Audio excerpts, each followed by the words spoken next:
Coming up on Our Voices, this fall, school uniforms are here, the bad side of social media, bullying, and why it is so hard to get a job.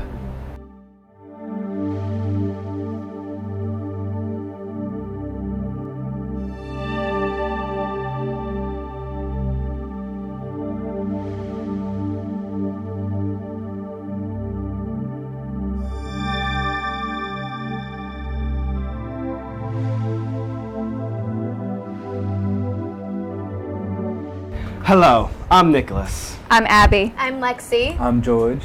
This is Our Voices, a program produced by young adults for young adults, discussing what is important to us. In this episode, do school uniforms equal good education? We'll hear from the school district.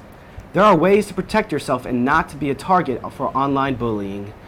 Are we our own worst enemy when it comes to getting a job? And it's a source for bad jokes and bad movies. Family vacations. We can express our individuality with what we wear. But when does the message from our clothing become a distraction? Those are just 2 points in the topic of school uniforms.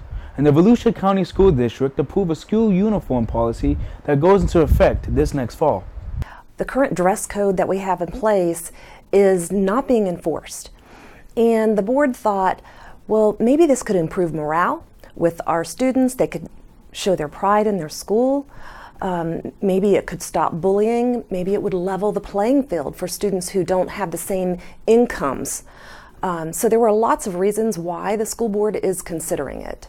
The principals have a lot of leeway at their schools, so they will be able to decide what colors their shirts will be.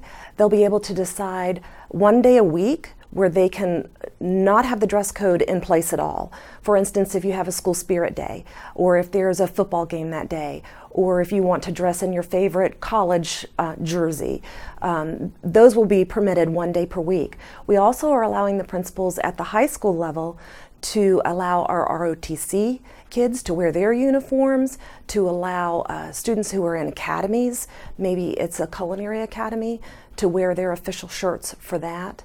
And then there's also some exemptions. Exemptions are a little bit different than those variances. So that would be for a student who, say, has a medical issue where they can't wear a certain type of clothing. And so we would permit that, working with the parents. Also for religious beliefs. Those are really the only exemptions permitted in the policy. It's a polo style or an Oxford style button-down shirt. And the district has decided that white will be the color for all schools, and that each school can select 2 other colors. So their school colors or whatever that might be. And then for the pants, it can be for girls, skirts, it can be shorts, pants, whatever, a jumper. So it needs to be tan, black, or navy blue bottom. But the school board also is allowing for black denim and blue denim pants. When we first started talking about uniforms, we decided to put a survey out to our families, to our teachers, to anyone that was impacted by the decision. And we had quite a few responses to that. And it was split for our parents, pretty much 50-50, right down the middle, in favor or not. There isn't any data out there that supports either side that it's going to stop bullying, that it's going to be this panacea to solve all of our problems. We don't think that that's going to happen. But it will stop some of the issues that our administrators have with enforcing, because it'll be clearly, you'll know whether or not a student is in dress code or not. Well, our teachers are overwhelmingly in support of it because they want to obviously focus on instruction in the classroom. And so that will take away from the distraction of having clothing that doesn't meet the dress code. So they were overwhelmingly in favor of it. Obviously, students are not. They overwhelmingly do not want what they consider their rights taken away from them. So do you guys feel that the dress code in our school is enforced or properly implemented? Absolutely not. Not at all. What would be the reason? I mean, I feel like I know where you're going to go with this, but why? I don't know. I think there might be a certain kind of favoritism, because I always notice that it's the more popular people who get away with not dressing the way that we're told to dress. So do you think it's a gender thing, though? Do you think that gender has anything to do with it? I think it might. I mean, I don't know. Me personally, I've seen more girls breaking dress code than guys do. The most I've seen guys do is like sag their pants, but the Yeah. girls, they go all out with Yeah, I like, guess the girls rips have and the more, tank more tops. components to shorts. mess around Yeah. in.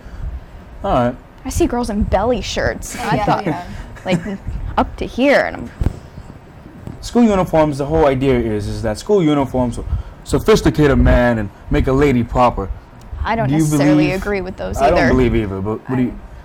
I don't see how in any way, shape, or form they will help me get a better education. I can tell you that it always comes back, and every time, and I've actually looked into this, it always comes back to this like study done in 1995 where they conducted a study in which some school in California that was not well off, they implemented school uniforms and it worked to like increase like everything, test scores, grades up, graduation rate, and increased by like ridiculous But the thing margins, is, with but it never was repeated again. yeah, I was about to say, Yeah. because I've heard of that study, and it was never repeated. No other school that was studied like that was ever, that phenomenon was never repeated. Now, do you think, because our county system is implementing the school system, the uniforms next fall, do you think they actually listened to what the students or what parents had to say about that? Do you think that they just made the decision by themselves? I don't. Well, there's little parents or students could really say toward the uniforms, because anything that a student would say would be detrimental to the point of a uniform. They don't want any But then- sort of uniform. So are you saying that every student's point is invalid? Because the I'm idea of saying they don't uniforms. like to listen to what. I mean, because we can bring up several topics, but they look at us and they say, "You're student, we're administration. You don't have a say." Social media is the predominant way we communicate with each other and express our feelings with people we know. Social media has also become a platform for bullying. Online verbal attacks that in some instances have pushed its victims to suicide. But there are ways to keep from becoming a target, and what you can do when you spot the signs of bullying. How would an online bully necessarily pick a victim? It's an excellent question. An online bully, by definition, a bully is creep, not a very honorable individual who knows how to target its victims by looking at weaknesses. For instance, someone that's online a lot denotes or lets the bully know that this individual doesn't have parental supervision, so he would be an easy target. Or a teenager or a kid that's online and talking to anyone and everyone who approaches him, then that would be an ideal victim for the bully to target. Do you think there's an age when people start to bully others? A bully can be anyone from a young child out in the field, meaning a 6, 7-year-old, that picks on typically a younger or someone that they view not necessarily in chronological age as younger, but as an easy target. But we can have bullies that are adults. Even as adults, we are exposed to bullies. And as far as victims, the ages, again, can range anywhere from young childhood to teenage and adulthood. But typically, the bullying is most prevalent in the middle school years. That is when it's perhaps the worst. And let's say a parent, how could they spot their child being a bully early on? It's an excellent question. The way in which all of us parents should intervene to minimize the risk of our children becoming bullies is by looking at the way in which our children interact with peers. What kind of vocabulary are they using? For instance, are they being kind? Are they using mean words? Are they describing someone as an object? So a parent that hears his or her child make use of derogatory comments about another child, or making statements knowing that it's hurtful and repeatedly, then that by definition is a bully. So when a parent notices their child is possibly a bully, how can they help their child? The parent that notices or has a suspicion that their child is a bully should directly address it and try to converse with the child by demonstrating empathy, letting him know, how would you feel if so-and-so would say this to you? In other words, do some role playing, number one. Number two, by also pointing out how important it is to treat others kindly. The age-old comment that we should treat others the way we want to be treated needs to be emphasized. And third and foremost, it should be a reminder that bullying is illegal.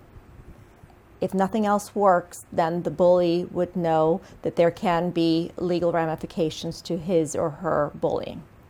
Now, children tend to be rebellious in a way. So if the child were to, say, not listen to the parents, what would be the action to take at that point? That's an excellent point, and that's the reason why I emphasize bringing up the third point, and that is the fact that bullying is illegal, and bring up the fact that legal ramifications, that is, that the bully, could end up having legal charges. In addition, the parent of a potential bully can go ahead and bring up this kind of behavior to the child's doctor, so that the physician, the doctor, can go ahead and help out and make additional referrals for this bully. Why do you think someone resorts to online bullying?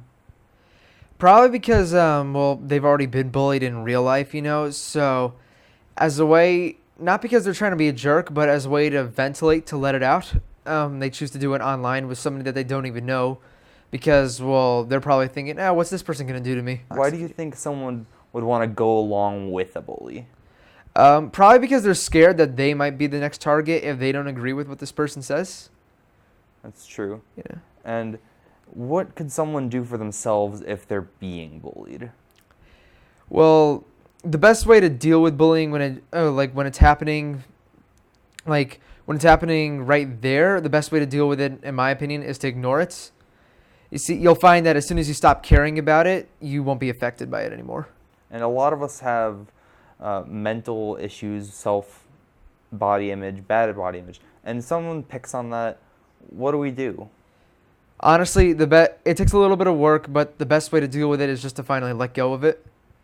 That's true. Because most of the time, people like to pick on issues that you can't fix. So if it's something you can't fix, it's best that you just stop caring about it. Have you ever intervened in an online fight?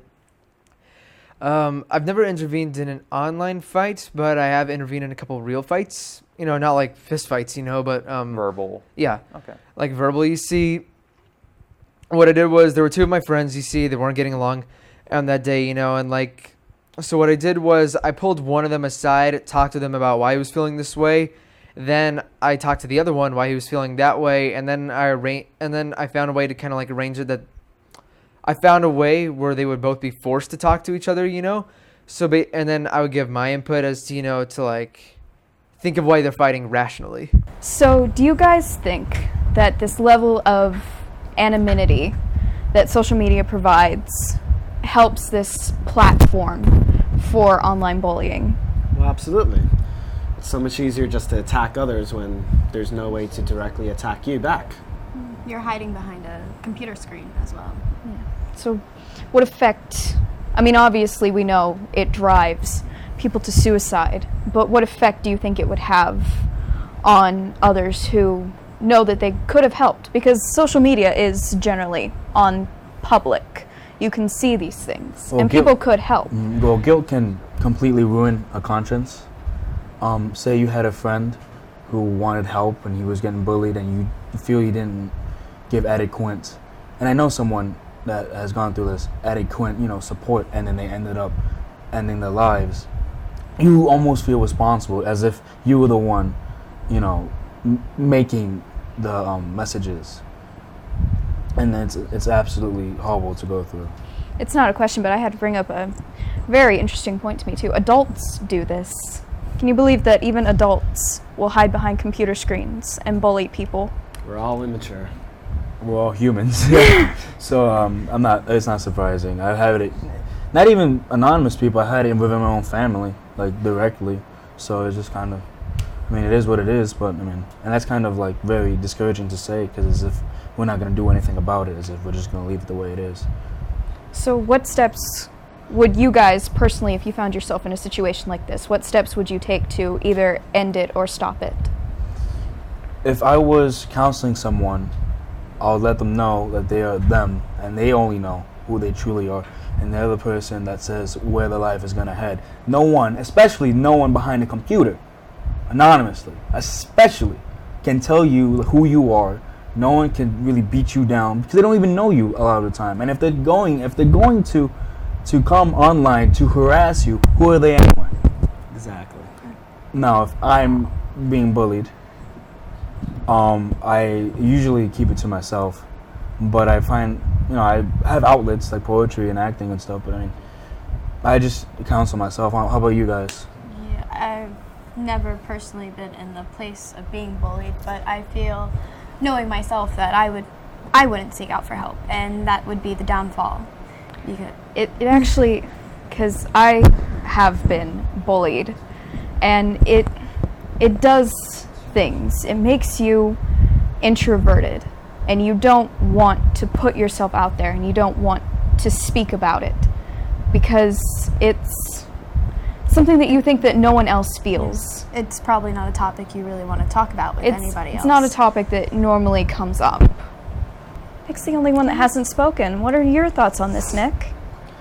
Well, I believe confronting, possibly, if you could actually find the source and confronting the source of all the animosity towards you. But here's the thing. You know how she said it made people introverted? Confrontation is one of the most, exposed things you can do. Confrontation is really a hard thing to do. I understand that could be. It's kind of even harder than seeking out help. Yeah. Like confrontation can be harder than seeking out help.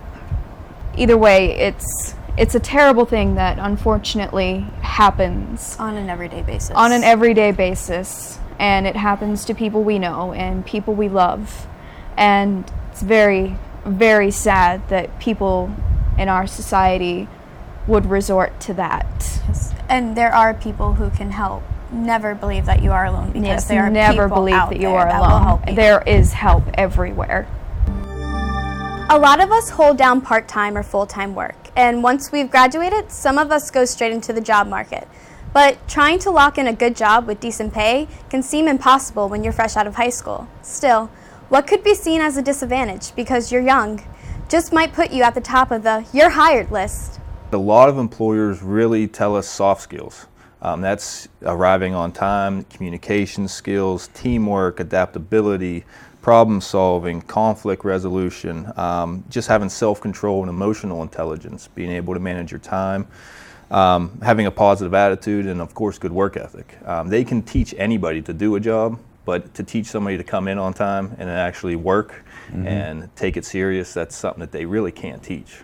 Every single employer I talk to, the very first thing they do when you get your application, resume, whatever you're turning in, they look you up on social media. They'll Google you, look on Facebook, Instagram, any kind of information they can get ahead of time before interviewing you to see what kind of personality you might have, or see what interests you have even. Just liking things on Facebook alone, it keeps record of that. So they can go and they can look a little bit. I've had employers even tell me, if I can't find information about you, I'll go click on your friends and look at their web pages, see what kind of company you keep. Because the people you hang around with kind of speak a little bit about you as well. So they do a lot of research before they even interview you. So if you're not getting callbacks, I highly suggest looking at your profile from an outside perspective. Somebody who's not your friend, or just have somebody look at it and say, maybe you shouldn't be writing this stuff on Facebook, or posting these pictures, anything like that. You want a professional email address. It should only be first name, last name, or last name, first name. You want to avoid dates of birth, because then that ages you. Then they know, well, this is a teenager, this is middle-aged, older, whatever. Of course, employers aren't allowed to discriminate against that, but again, they can get an idea of who they're going to be hiring.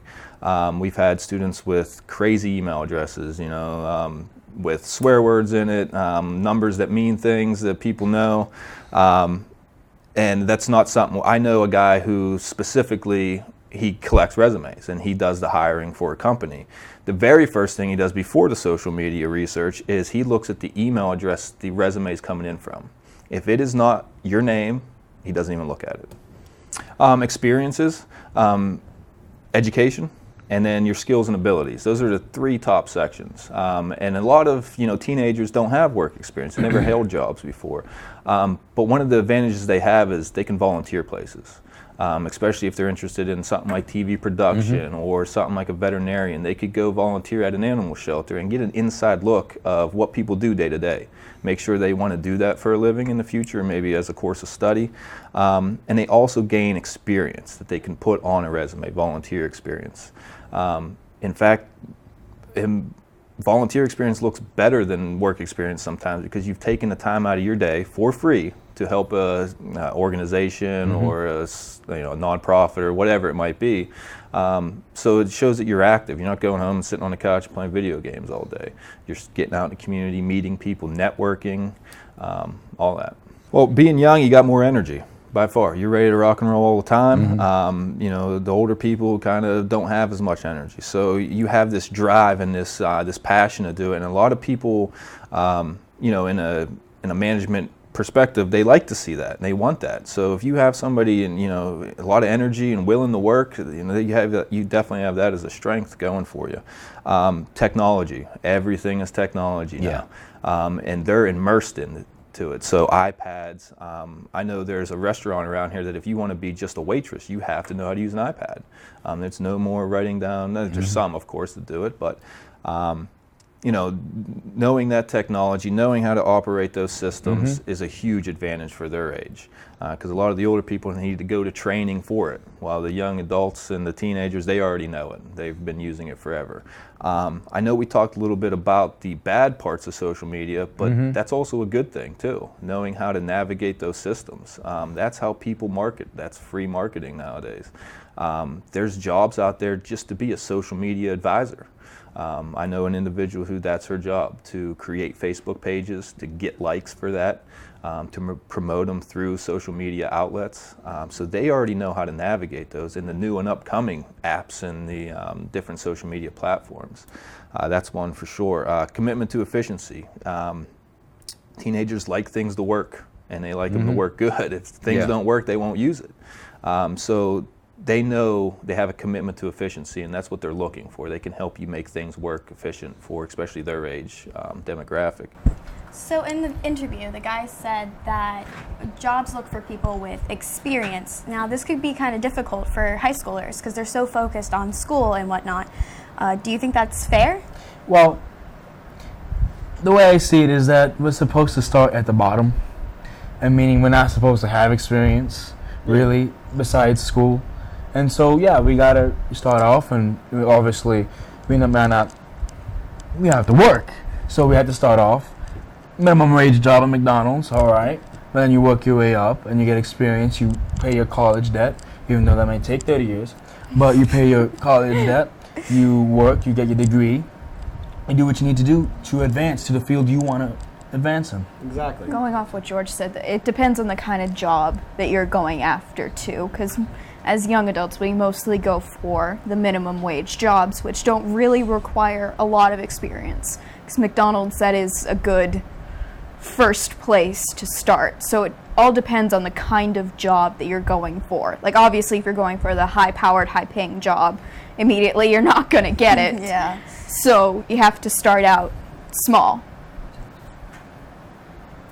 Of course, you can always get experience for those better jobs, not necessarily McDonald's, but you could get a step up. We're not like, it's not like product if you placement. start volunteering. Yeah, like I work with I volunteer with the fire department, so yeah, and I'm in HOSA, so that opens up some jobs. Opens up a lot of doors to just slightly better jobs when you're this young. Yeah, don't expect much. Exactly. Yeah, even if you're a we've got a genius. lot ahead. Yeah.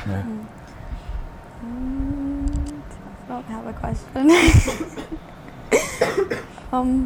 And as mentioned, social media can have a great effect on getting the job that you're actually applying to. Well, yeah, that's if you keep a clean-cut image, Nick. Exactly. If you don't, Can't be calling you ain't on going anywhere. Hey, all of these reasons are why I don't have social media. They also mentioned that if they can't find anything on you, they go off to your friends. And you have bad friends. Yeah, you just might spill the end up, beans. Yeah. they judge your friends and not you. It's sadistic Might even go world. to your mother. Oh God. Not your mother. They also base your email when looking at an application because they dislike when seeing the crazy emails that are just wild. They want to Yeah. see your name, your last name, and maybe So- a number. Yeah. It's like presenting yourself well is Has to essentially be what's professional. going to get So you you the can't job. do. So You you can can't get put the 69 experience. at the end of it. I mean, if you want to swing that way. Family vacations. They have good and bad movies about them, sharing our holiday time with close relatives who are total strangers, and excruciating, boring videos and photos to endure. Yet those vacations are the foundations for memories we wind up cherishing as we get older. And despite our objections, can actually be as fun as we get to know that cousin who shares the same taste in music or pizza as we do. Are family vacations becoming a thing of the past? So what kind of vacations have you guys gone on in the past? Very my vacations are consistent of many stupid photos, I would Photos. say. It'd be Of you? all stupid photos Care to share? of me are stupid. Oh, Do you have those share. photos with you? Yeah. I have my phone right here, but boy, I can show you all of them. But We don't have enough but time. I it'd be like I have stories, all right. All right. Space it's Disney. Space Mountain. You know how they updated the line, got all those like Yeah. gadgets? All right. And this isn't really it was my direct family with me, but it's really, brothers and sisters from New York. They come in and they're like, Disney, oh my God! And then They're used to it. Like every in the line, not even at coaster in the line. Like, oh my God, this is interactive. Let's take a picture, family picture, in front of right here. Even if the line moves, which it probably won't because it's Disney, don't move. We're right here. Let's just take this big group photo. Okay. We progress in the line after what feels like a millennia. We're finally halfway through the line, and it repeats. Really, I'm like, let's just take another group photo. Oh, okay. Let's take. All A right. bunch of And space then photos. let's take another photo, and then Space Mountain happens. We're done. Oh, Mickey Mouse. Let's take another group photo. Oh It's my just Lord. constant photos, constant photos. Another tourist. Oh my God, I didn't think I would see this. Let's take Jeez. another photo. I'm like, okay, my sanity is gone now. Do you share those same kind of photo tragedies, Lexi? I guess so, yeah. There's pictures with everything. I don't really go on vacation because I dedicate my life to schoolwork. It's actually funny. I So- have vacation stories though. The last vacation I remember taking was up to Idaho, where a majority of my family is. Potatoes. And my great grandma, yes, we have potato fields right behind my grandma and grandpa's house. And my great grandma died. And I didn't really know her. And so, of course, there's all the family there that I don't know at the funeral. And this was like years ago. I was about 11, 12-ish. And I'm just sitting there bored out of my freaking mind. You wouldn't say that about a funeral, but I was bored out of my mind because I knew nobody there. I had another great grandma sitting over in the corner pointing me out to all these boys who were distant relatives who I didn't even know, just like, there's my other granddaughter, isn't she pretty? I'm pretty sure she was trying to set me up with a second cousin or something. Weird. They're adorable. Grandmas. Oh, grandma. Yeah, mine's are dead. The best part about it, though, was a little kitten ran into the church where we were having the wake. So I got a kitten that day. Grandma died, but I got a kitten that day. Hey, that's new life is born. Brilliant. I'm Nick. Thanks for watching Our Voices. See you next month.